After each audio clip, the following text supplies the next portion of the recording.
Bonjour à tous et bienvenue dans votre émission de santé DocPop 1/7. Commençons. Gai, sans souci et sans chagrin, tout laisse croire que ces enfants coulent une douce existence. Songe-t-il au lendemain, lorsqu'on vit dans l'âge d'or, il n'y a pas de place pour la noirceur ni la rancœur. Seuls les rires enfantins, purs et sans aigreur, dans un vaste univers où les vertus semblent avoir foutu le camp, nous rappellent combien la vie peut être aussi agréable quand seul l'amour du prochain est notre principal leitmotiv.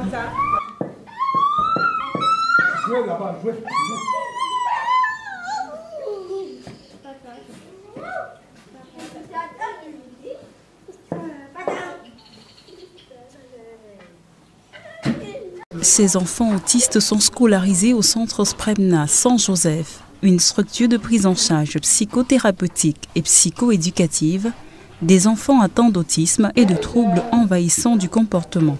Ces jeunes enfants handicapés sont dans des salles de classe et ont les mêmes activités scolaires que les enfants ordinaires, à la différence qu'on leur réserve un encadrement spécialisé et adapté au développement mental de chacun.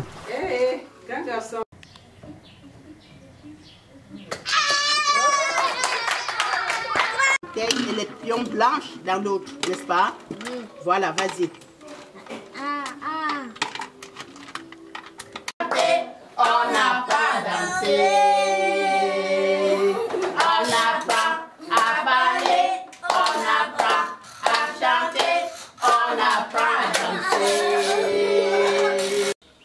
Le centre Spremna Saint-Joseph, situé à Douala, la capitale économique du Cameroun, a été créé en 2016.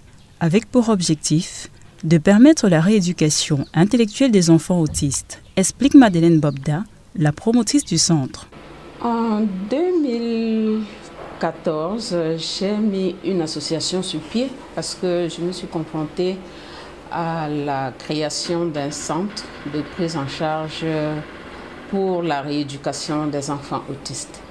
Et cette association a permis la création de ce centre qui a été légalisé. Ça a eu son agrément en 2016. Alors, mon objectif était de permettre la rééducation intellectuelle des enfants autistes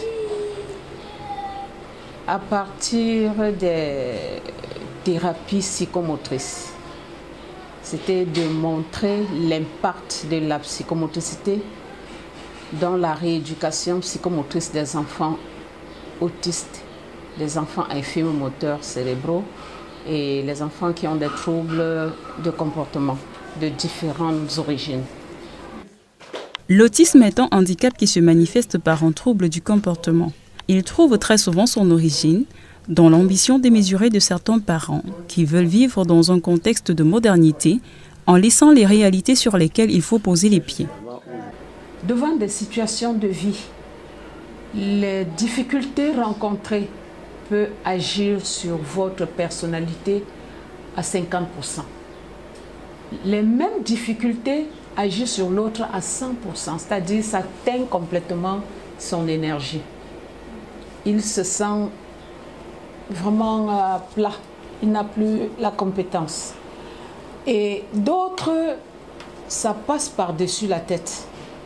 Alors, pour une maman fragile qui rencontre des difficultés avec sa grossesse, ça peut jouer sur le fœtus.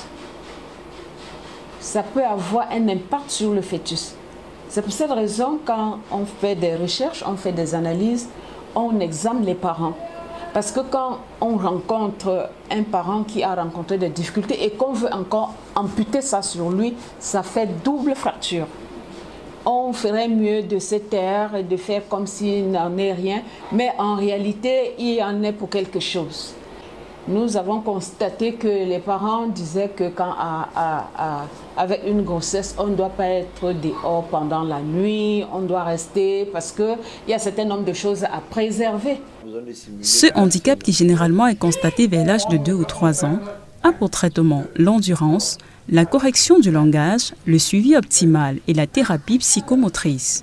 La plupart du temps, l'enfant ne s'exprime pas et n'exécute pas les consignes simples. Il peut également être violent vis-à-vis de son entourage et de lui-même. Je fréquente beaucoup le centre avant même que je ne sois même là pour travailler avec eux. J'ai constaté que l'enfant, il y a des enfants qui viennent ici, même manier un objet, même arrêter un objet, l'enfant n'arrive pas. Mais au fur et à mesure qu'on travaille avec lui, il arrive à classer, à ranger, à distinguer les couleurs, à reconnaître les formes. Vraiment, moi, je trouve que le centre fait beaucoup. Et ce qui est à faire, c'est que les parents doivent aussi accompagner le centre. Quand on donne les devoirs à la maison, il faut que les parents assistent l'enfant. Et puis, avec le temps aussi, il faut qu'il y ait des acceptations de ces enfants-là dans le futur pour travailler, pour être insérés dans la société.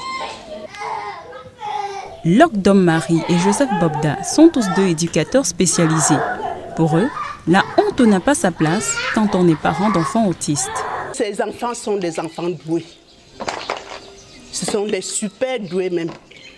Quand une fois ils sont sortis de ce gond, vraiment, un enfant normal n'a rien à voir. Il est même 2 fois plus intelligent qu'un enfant normal.